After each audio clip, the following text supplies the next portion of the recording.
Hello, my name is Mike Smoyer. I'm president at Digital Government Institute. Thank you for joining us. Keeping systems patched and secure is an ongoing challenge of government IT professionals. Applying patches can be tedious and error-prone and difficult to manage in large-scale environments.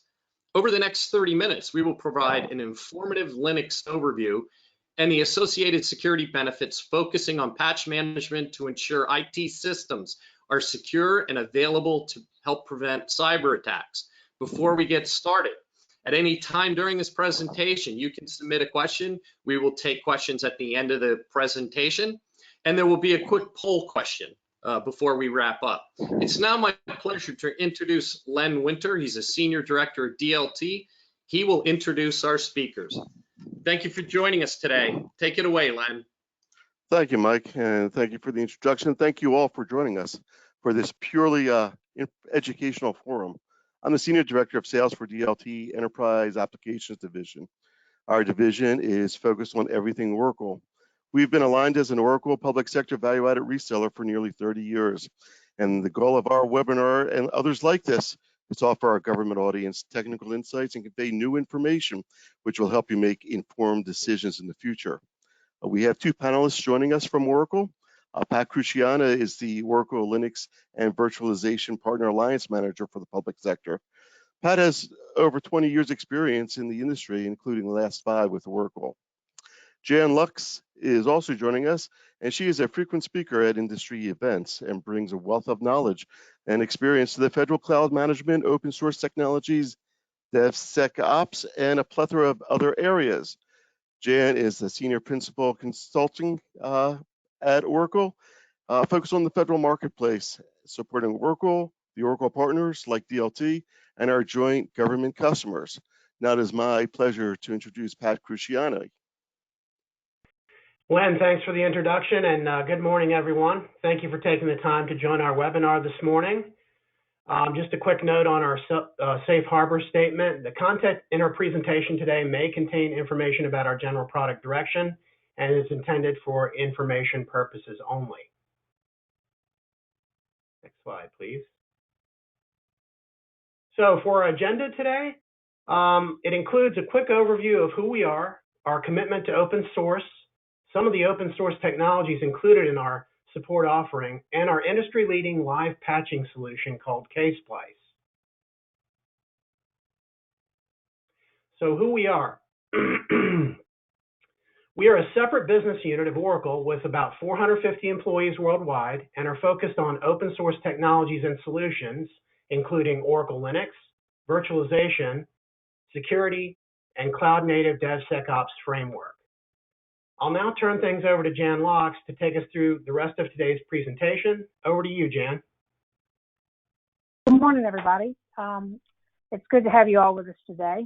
So today we're going to talk about some open source solutions and Oracle's commitment to open source in general. So typically what we're seeing across the federal space today is a lot of our federal customers are using open source solutions together with conventionally licensed and developed products.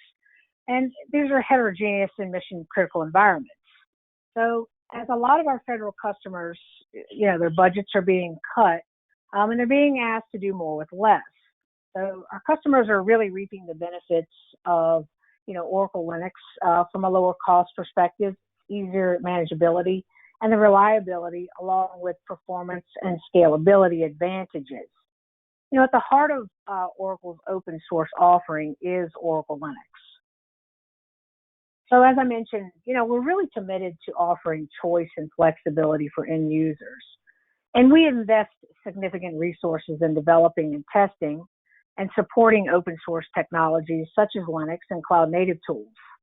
We are a platinum member of the Linux Foundation and really helped kind of build that out. We're also a platinum member of the Cloud Native Computing Foundation, and we follow that model closely. We have over 1,200 developers on staff that contribute to over 200 repos out on GitHub. Our engineers really can contribute millions of lines of code, and we work side by side with other corporate and individual contributors and really global open source communities around the world. So really, Oracle is embracing and offering, leading open source solutions. And again, we invest heavily in open source to offer, viable choice for deployment and development. So let's roll into some Oracle Linux. And really, again, that's at the heart of our open source offering. And, we currently have two kernels, the UEK and our Red Hat compatible kernel. So Oracle really set out to kind of define a new level of the Linux kernel, and really we kind of caused quite a stir around 2010 when we announced the Unbreakable Enterprise kernel for Oracle Linux. The UEK is a kernel that Oracle created to kind of address the needs of customers running resource-intensive workloads.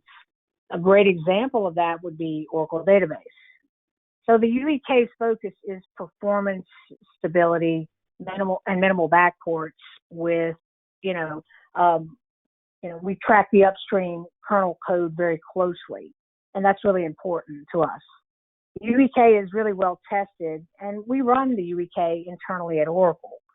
So another good example of some of those resource-intensive workloads would be something like Hadoop, or if you're running any type of elastic compute, or possibly you are stacking containers inside of your operating system, and you're siloing in and out of on-prem to the cloud environments. It's fantastic for that, and it really stands up to those type of solutions. So security compliance requirements, it's really a top priority within the Oracle Linux and virtualization development organization. And we really think the only thing better than automating security is to not have security issues at all. So we really invest in proactive security measures to reduce risk. And, things like FIPS 140-2, common criteria. And we took it a step further, and we're currently the only Linux distribution out on the market that has NIAP certifications. It just kind of shows, the importance of all of those security requirements that are around the federal space. We take that really seriously. So, we constantly look at, newer Oracle Linux updates to, perform various security compliances as well. We recently submitted the STIG for Oracle Linux 8, and that is being worked by me. And, we should have the STIG for that soon. We also have completed the STIG for 5, 6, and 7.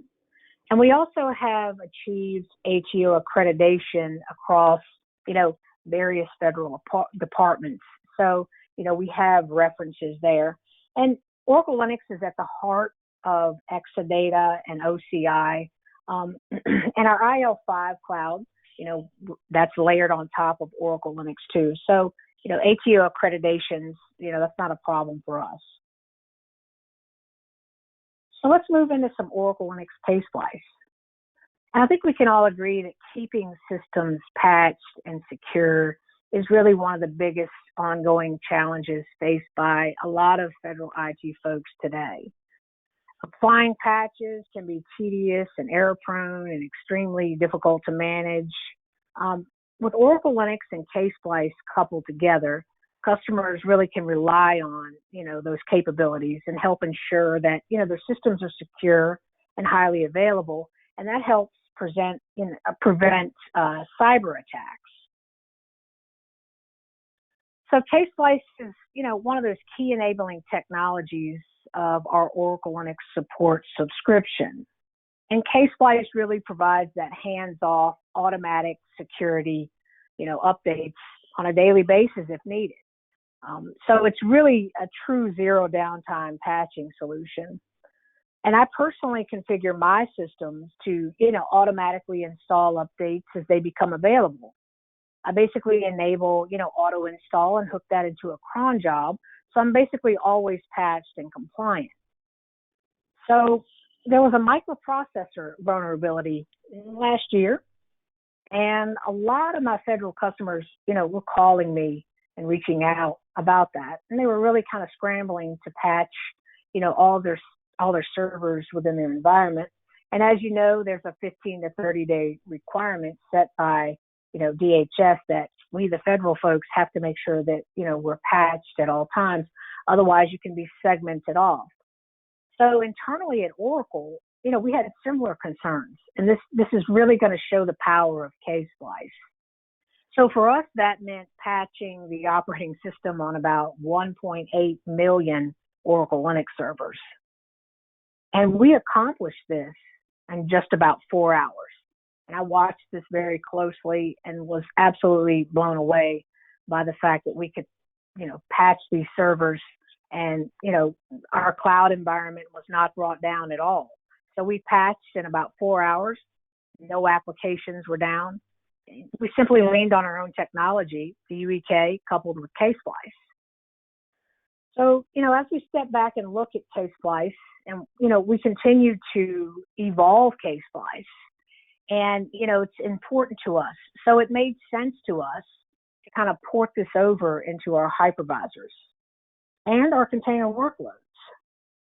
So Ksplice, the Ksplice team continues to evolve and add additional features to Ksplice. And, we recently added a new feature called known exploit detection. So what that is when you patch your system with Ksplice, not only is the security vulnerability completely closed, but there are tripwires that are laid down from a privilege escalation vulnerability perspective.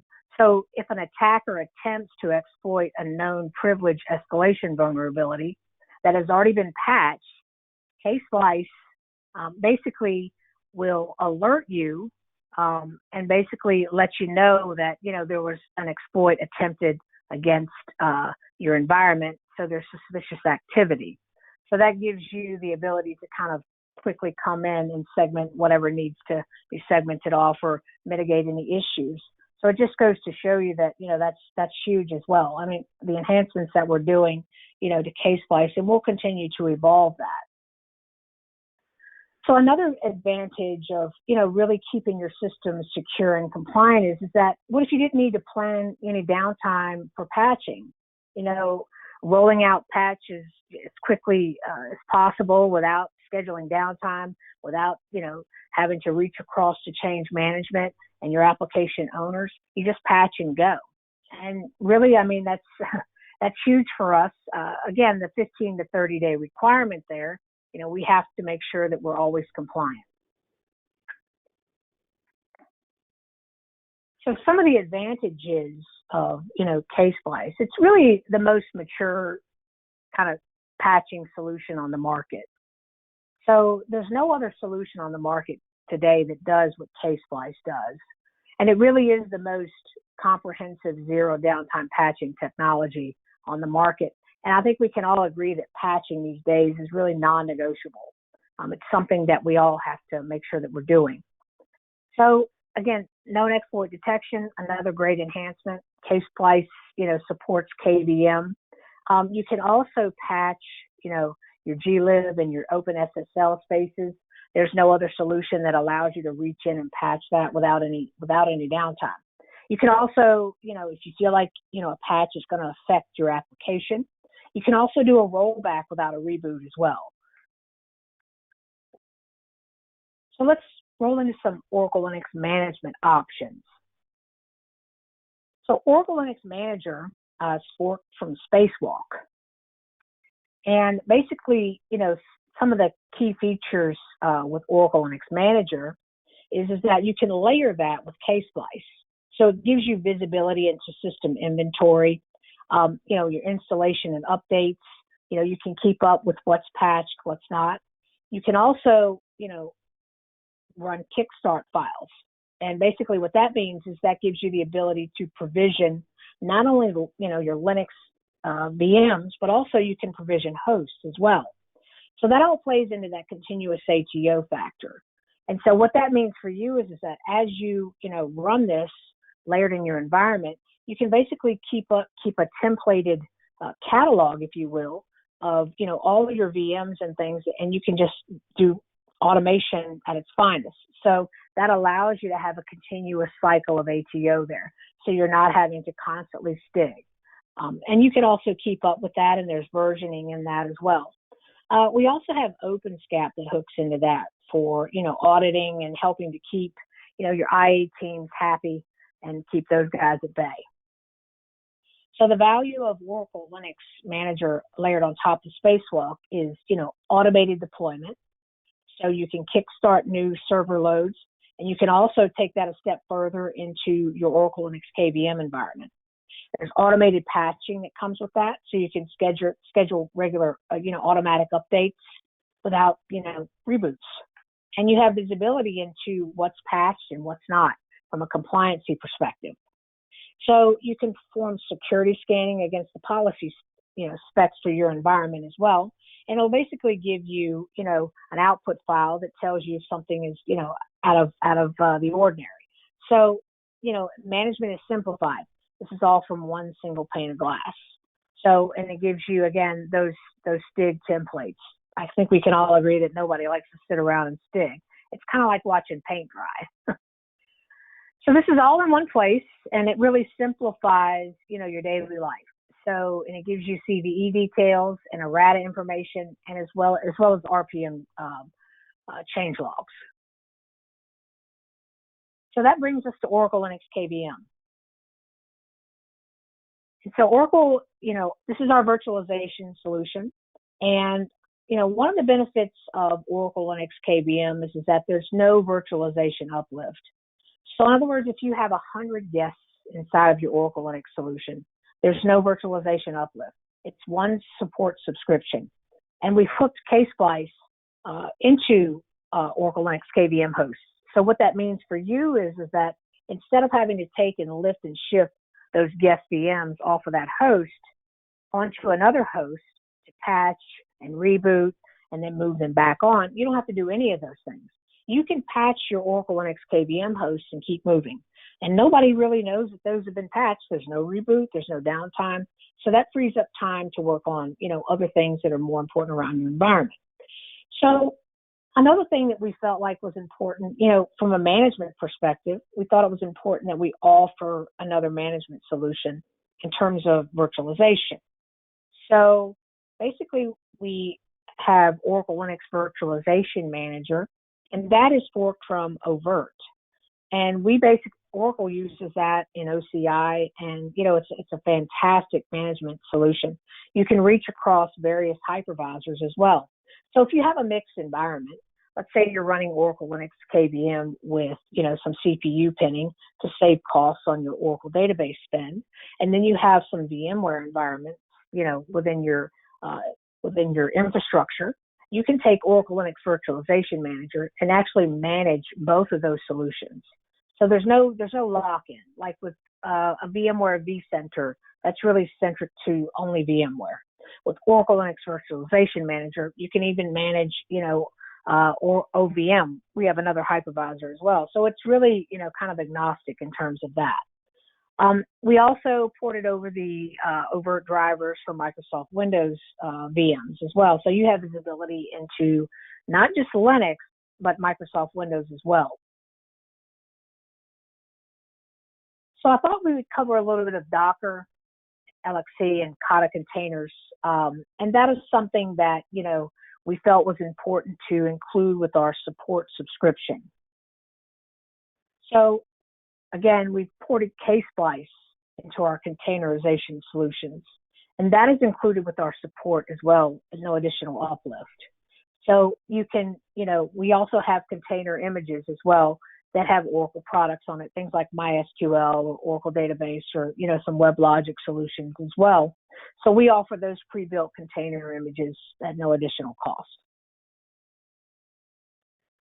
We've also been working on Kata containers, which is a development model for, applications that combine the isolation of VM with the speed and footprint of a container.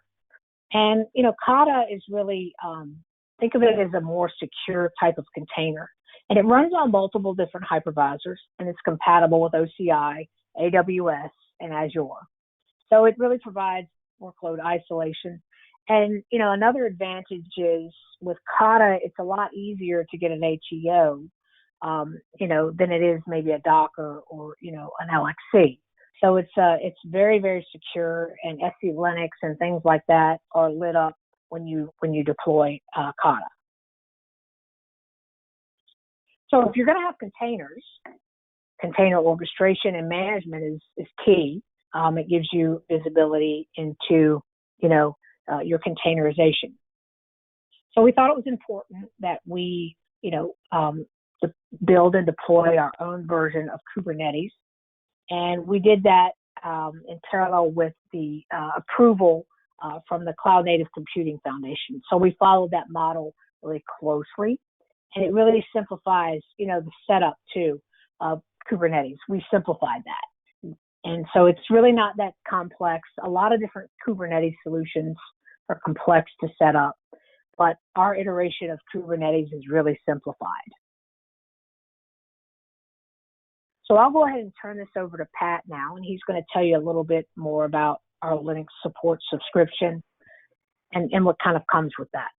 We appreciate your time today, guys. Pat, take it away. Thanks, Jann. Just to show you, we have two offerings for our Linux support subscriptions. There's the basic offering and the Premier. And these are all, our offering is based on your physical server and the number of sockets you have in your physical server. So basically, everything that Jann talked about today is included in our support subscriptions. We don't have any add-ons. So here you can see really the difference between our basic level of support and our Premier level of support. Obviously, our Premier level of support includes everything at no charge. There's one annual support subscription fee for either basic or Premier, and what you see here is included in those packages. No add-ons, no extra fees. Again, just to clarify what Jann was talking about, unlimited VMs included in our support package. We do not charge for any VMs in our subscription. Yep, that's right, Pat. No virtualization uplift at all. So it's not a one-to-one. It's definitely just the host. So just two offerings, very simple. So here's some resources for you guys to kind of stay connected with what we have going on. We've got some new things that are going to be coming out this summer. We're continuing to evolve and add to our support subscription. So keep an eye on what we've got going on. And, it's definitely, we're going to keep evolving things, and we're going to keep enhancing things like K Splice. Security these days is definitely top of mind for everyone. So please stay connected with us. And I'll turn it over to Lynn now to finalize everything and to thank you all. But I appreciate you guys' time. Thank you. Thanks very much, Jann, and thank you all for joining us for this webinar today. We do hope you found it informative. So what we'd like to do is open up the lines or open up the chat to see if you have any questions, and then our panelists would be happy to respond. So on behalf of the DLT and all the other participants, I do want to thank you once again for joining us. Mike? Thanks, Len. I have 3 questions right now. There's still time if you'd like to submit any others. First one, and Jann, I'll just direct these to you.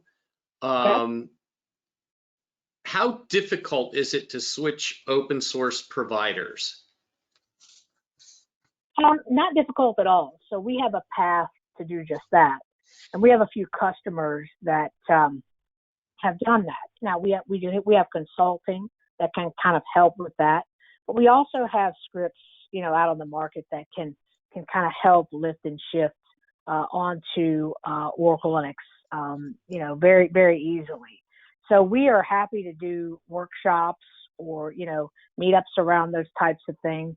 Obviously, in today's landscape, it's, we're going to do those virtually until things kind of loosen up a little bit, but it's not that difficult at all. We can definitely help guide that process. Yeah, that's a big issue in all the events we do. I'll use the term vendor lock. So thank you for answering that. Next one, is Oracle Linux a viable alternative to CentOS? That's a great question, Mike. And yeah, we actually are, and we have, public-facing scripts that will basically lift and shift your CentOS servers to an Oracle Linux server. It'll remove the branding, it'll remove the RPMs and do a replacement with Oracle RPMs. We have a lot of folks that are doing that, because there was an announcement back in December that kind of surprised the open source community, and CentOS is kind of being killed off, and it's going to move to a CentOS stream. So, that's a huge change for a lot of folks, and unexpected to say the least. So Oracle Linux is open. It's freely available. You can download it, distribute it, no catch. If you need support, that's what we're here for. So we don't lock it down, and we have an external facing site too with all of our source code that is publicly available for anyone to take a look at. Okay, this will be the last question because we're coming up here on the half-hour time mark. Someone in the audience wants to know, can you provide ATO references for what you discussed today? Absolutely. We have ATO references across the federal space. So that is, and I can definitely help provide that. So please reach out to us. Lynn is, at DLT is, we do things with them all the time. So he can definitely get in touch with us, or please hang on to my contact information, and we're happy to, give some references for that. Okay, before we wrap up, we have, as I promised at the beginning of the hour, a quick poll question here. If you can pull that up. Would you like to register for an upcoming virtual workshop on what was discussed today with Oracle and DLT to learn more? So if you could answer that question, yes, or not right now, I'd appreciate it. While they're answering, Jan and Pat with Oracle and Len with DLT, I'd very much like to thank you for your support today for this very important topic of patch management. And I'd like to thank the audience for tuning in as well. We appreciate your continued support. On behalf of the Digital Government Institute team, this concludes today's webinar. Have a great day, everybody.